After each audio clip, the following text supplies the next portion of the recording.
Hello everyone, welcome to this second video for this FMOD and Unreal Occlusion System tutorial. In this video, I'll be starting from a blank slate here, and we will be building up the blueprint for controlling the logic of how we apply the occlusion parameter that we set up in the first video with FMOD.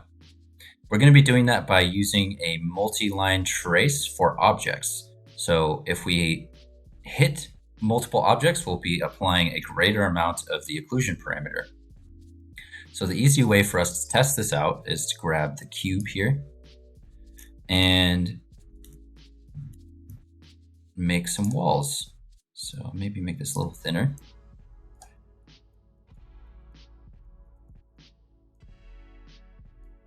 And we'll set up 3 walls, and each of these will apply a third amount of the occlusion parameter. Cool. So that's all that we should need really for testing this. All right, so I'm going to go into my FMOD folder and find my tutorial event that we created in the first video and drag it into the scene. And by default, this is going to activate the sound right when we hit play. And the time comes for you to be your own man. But we don't want to do that because it will get annoying, and also because we want to be able to just control that with the on event begin play logic that's inside of the blueprint that we'll be building in a second. So we want to make sure it's visible so we can easily track where it is. And we want to disable auto activate. Then we can go up here to blueprint add script. We can put this in this folder here that I have labeled as audio blueprints, and this name will do just fine, tutorial blueprint. So first thing, I want to add a component of, let's do a sphere, so that we can easily see where this is in the level. So we can now easily see it right there. And now we're ready to start building our logic. So on event begin play in the event graph, we can do play FMOD, and we can play our audio component. But for now, we're going to bypass that because when we're testing, it will get really old having to hear that same dialogue over and over again. I'm getting tired of it from preparing for this video, so I will save you that suffering. The next thing that we want to do is we want to set our player pawn to a variable that we can easily access later on in the blueprint. So actually, instead of dragging off of there, we want to get player pawn and take the return value and promote it to a variable. That'll give us a set node here. And we can call this variable listener. So this would drag off of here, but we're going to bypass the play node for now and just set our player pawn to our listener pawn variable. And that is all we need to do for the event begin play.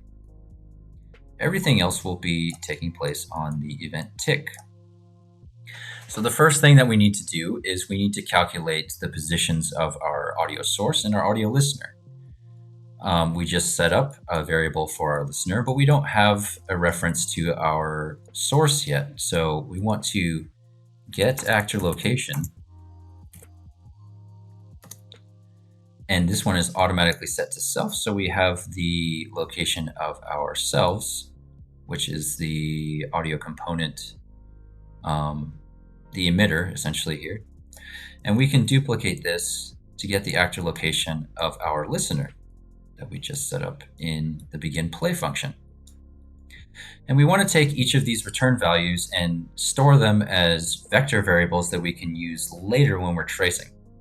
So I'm going to drag off of the return value and promote this to a variable, creates a new vector variable, and I will call this listener location. And then for our source location, do the same thing, make a new vector variable, and call this source location. Cool. So on tick, we're going to set the listener location and set the source location. But there's one other thing that we're going to want to do for our listener location, because right now it's just tracking the center of the location. So it's drawing, if we're drawing a line between these two things, it will draw toward the belly button or the waist of our player pawn, and we'd rather have that line draw toward the head of the player pawn, right? Because that's where you hear things. So let's take this return value, and what we can do is run a little operation vector plus vector. And that breaks apart the different axes here. And we can just add a value of 80 to the actual location of our pawn and set that to our listener location.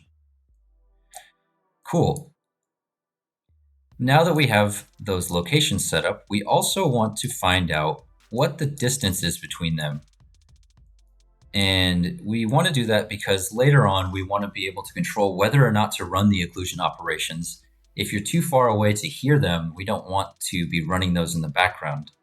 So what we can do is run a little operation here that's vector minus vector so that we can get the difference between these two vectors.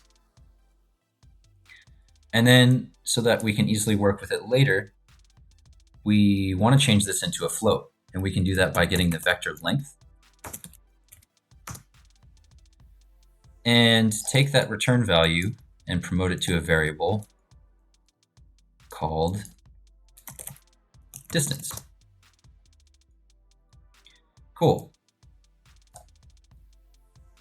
So as you can see here, it's getting a little cluttered and ugly, but there's a nice solution for that in Unreal's blueprint that will allow us to collapse all of this into a function. So we can just turn this into a single node that will accept the input of our get actor location vectors here. So if I select all of these and then right click, collapse to function, and now collapses it into a single node with our vector inputs, and then it returns our float value that we want to set as our distance. And to add some clarity, first I'll name this function calculate positions, and then take this input here, instead of calling it A, call it listener location,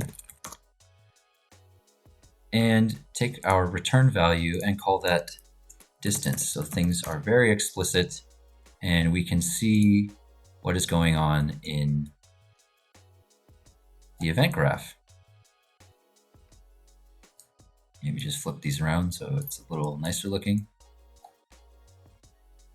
All right.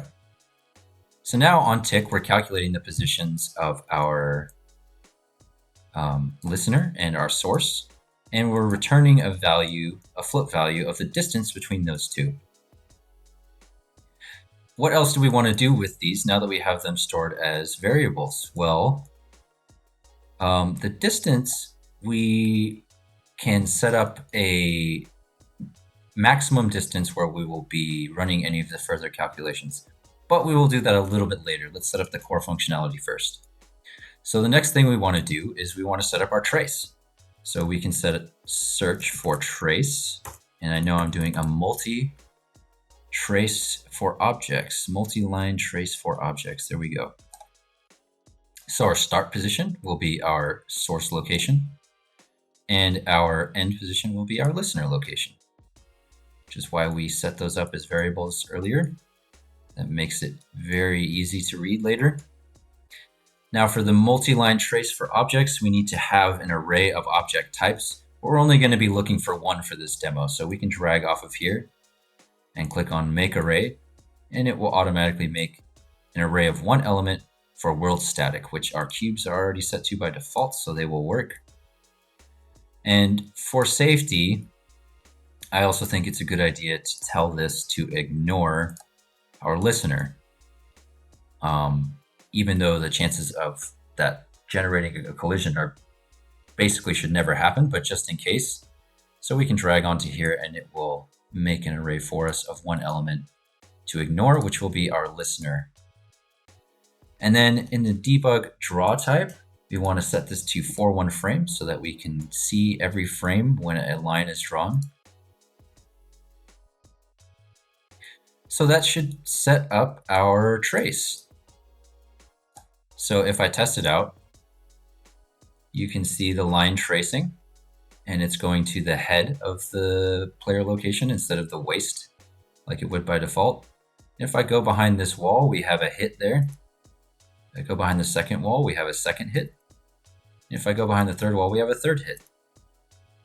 Cool. So what we want to do with these hits, instead of them returning an array of these hits, we want to get what the length is of that array so that we have a number to work with. And then we want to convert that number, which would be an integer, into a float so that we can feed it into our FMOD parameter.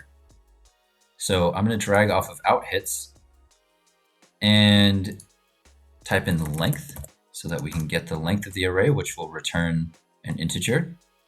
And then I want to convert this to a float. So I can search convert float. And we will go through what to do with this in just a little bit. But first, let's tell the blueprint what to do when we get a hit. So we have this return value here, which will turn true if we hit something. So if we drag off of here, we can put a branch and set the condition to whether or not we hit. And we could create a Boolean here that we could do some other things with, but I think for now we'll just set it up like that. And if it's true, well, then we'll want to run down here and apply our calculations. But first, let's drag off and do what happens if it is false. So we're going to do fmod parameter, set parameter on the audio component. And we want to set that to 0 if there's no hits taking place, because nothing is obstructing the audio source and the audio listener. So we need to make sure that we have our occlusion parameter put in here. We could manually type it in, or what I prefer to do is drag off of here and promote this to a variable. And we can call this parameter name, just to be kind of clear about what's going on here. And if we compile, then we can set the default value of it to occlusion. And that way it'll feed that string into here, and it will tell fmod to look for the parameter named occlusion and set the value to 0. Cool, so that's all set up for when there are no obstructions and no occlusion to apply. I can duplicate this here for when we want to actually apply the occlusion, not collusion. And drag in the target audio component and that parameter name. And now, what do we want to do with this float? Well, this is going to be a float value of 1, 2, or 3 based on our walls. So I think a good percentage would be to apply 33% per hit. So what we can do is we can make a new float variable. Go up here, type float, and call this occlusion percentage per hit. Compile so we can set a default value, and I'll set that to 33. So we'll want to multiply each of these hits by 33.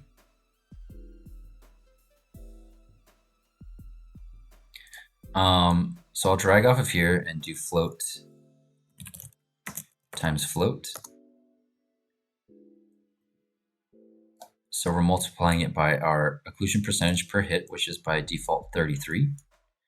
And then we're going to take that value and divide it. So float divided by float, divided by 100 so that we can get a decimal float value to feed into our parameter, which is a float value between 0 and 1. So we're just converting that into a nice decimal value. Cool, so we have that. We can feed that into our set parameter. And now everything should be working. So I'm going to go up here and put our play node in so that we can hear it. and we can compile and test. And the time come for you to be your So own there's man, no occlusion take applied on right the now world. And you because did. we're not But hitting somewhere anything. along the line, you changed. When I go behind this first You wall, stop being you. You let people it stick a applies finger in your face and 1/3 tell you of you're the no good. occlusion. And when things got hard, you started When I go looking for behind two something to walls, blame. Like a big it shadow. applies 2/3 of the occlusion. Let me tell you something you already know. And then behind 3 walls, it applies all of the occlusion. It's a very mean and nasty place, and I don't care how. Cool, so it's working. It will beat you to your knees and keep you there permanently if you let. So you could stop here if you want, but I would highly recommend putting in some sort of optimizations, because we really don't need to be running all of these calculations every single frame, because line traces are kind of expensive on the performance. So really, we only really need to be doing this maybe once or maybe twice per second. So what we can do is we can set up a delay, and I'll do that over here. So after the event tick, I'll put in a delay. And we can turn this into a public float that we can easily set in the editor. So promote this to a variable, and we'll call this update rate. Update rate. But in order to turn this into a rate,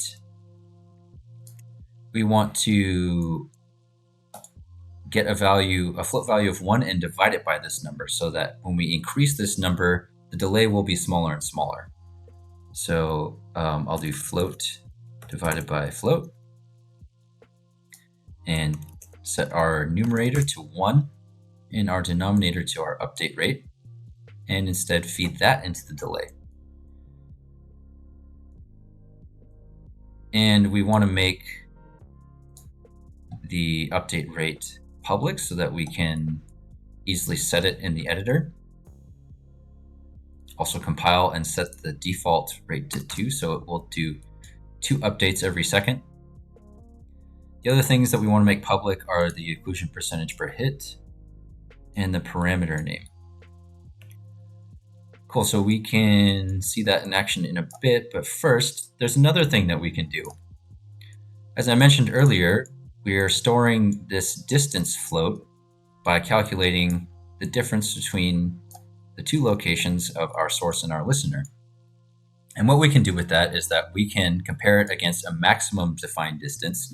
And if the player exceeds that maximum defined distance, then we won't run any of these traces, and we won't need to be taking away processing power on them, because you won't be able to hear them anyway. So there's no reason to be running those in the background. So what we can do is get our distance here and compare it with a maximum distance float variable. So I'll create a float variable here and call it max distance, and compile so that we can set it and make it public, so we can set it in the editor. And by the way, I'm making these public by clicking on these little eyes here.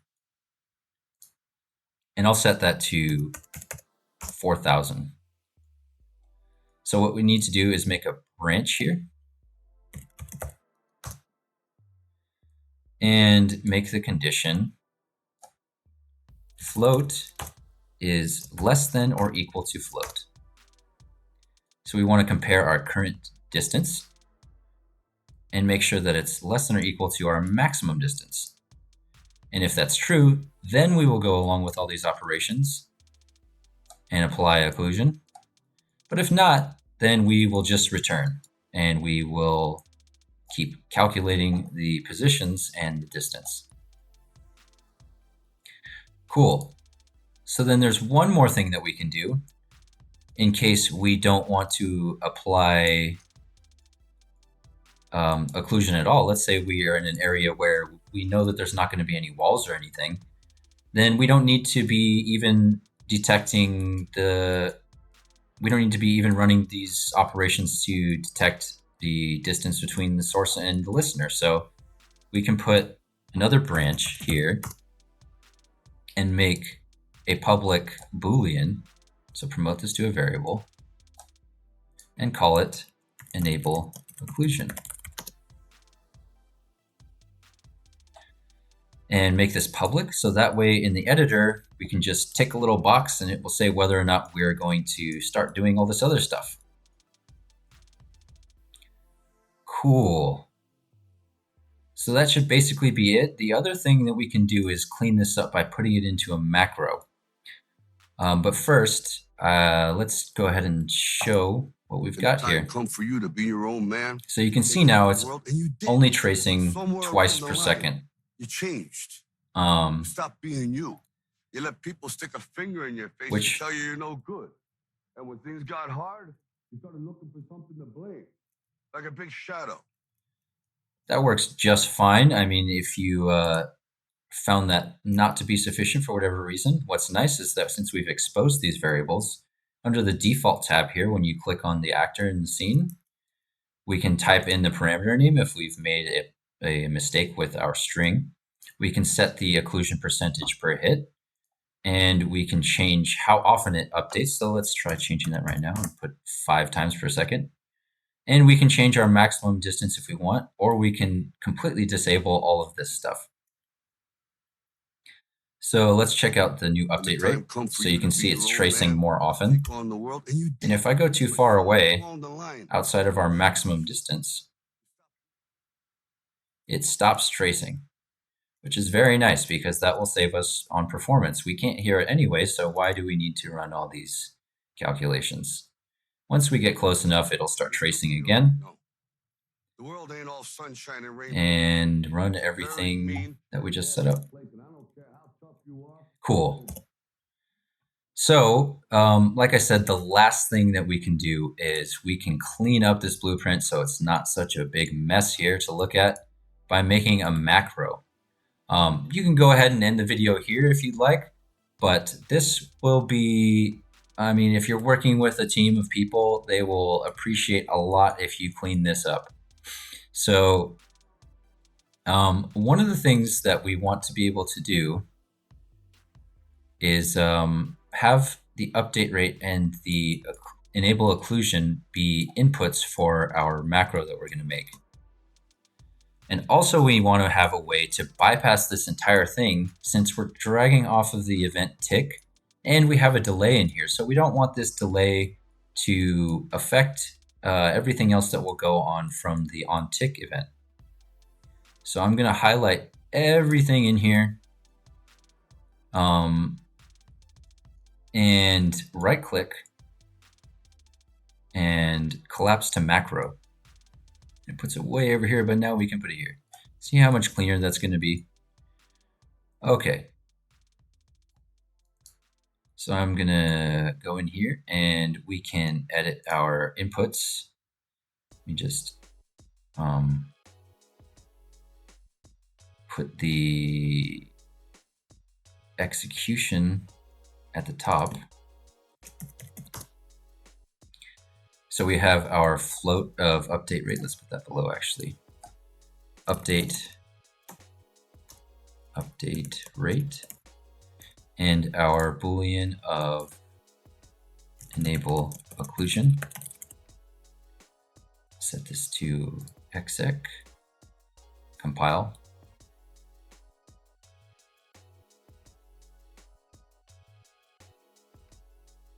Yeah, that's fine. And then we need to set our outputs. So obviously for our outputs, we'll want to have another execution. And we can drag our set parameter execution wires to there. And the other thing is we need to fix that. That's why it was giving us an error.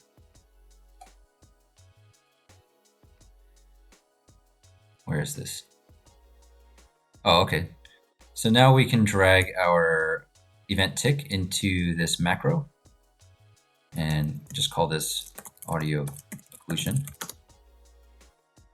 And so we've got our update rate and our enable occlusion Boolean variables. Let me break that connection there. Being fed into there from the editor. And let's go in and make this output exec. Oh, can't call it that. call it XE instead. All right, go back to the event graph. And now we have a nice clean macro that we can work with.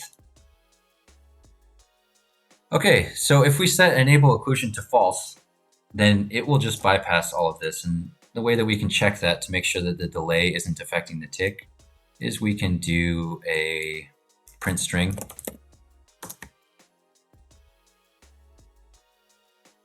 And I'll just type in the word bypass. Print that to the screen, duration of, I don't know, 0.2 seconds. And so let's click on our actor here. And if I disable occlusion. And the time come for you to be your own man and take on the world, and you did, but somewhere. Ooh, then it doesn't bypass. So what we need to do is actually open up our macro here. And we need to create a path from this false node to bypass all of this stuff, but still end up in the execution node over there.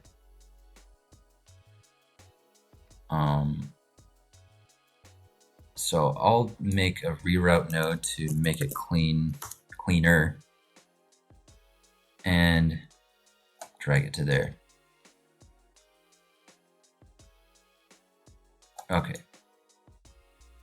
So then that way we can bypass everything if we set the enable occlusion condition to false. So let's try that again. And the time come for you to be. So you can see it's writing bypass on every tick now. But somewhere along. So if we had this in a blueprint with other things going on with the tick, and we set enable occlusion to false, then we have a method to just completely bypass this node. Although you could also just delete it. But anyway, that's a way to build in some fail safes.